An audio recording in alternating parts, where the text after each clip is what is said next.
Hi guys, Eric Sargent, General Manager at Ed Martin Toyota, and I wanted to introduce you to Kyle Owen, the owner of Clear Brawl Indy. And what we're going to show you today is Kyle's going to install paint protection film on the front grille on a 200 series Land Cruiser. The reason that it's particularly important to install it on a Land Cruiser, especially if you have a blackout or a paint out chrome delete, is because when you paint over chrome, it is much more susceptible for paint chips than it is if it's on metal or plastic from the factory. So what we do is we'll actually take the grill, we'll sand it down, we'll have it painted professionally, we'll have it clear coated professionally, and then after the paint cures, it takes about 30 to 60 days for it to cure, and then we can apply paint protection film.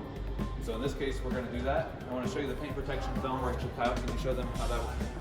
Yeah, so we've sent the grill off to XPEL to have it templated just for basically this process they do here at Ed Martin.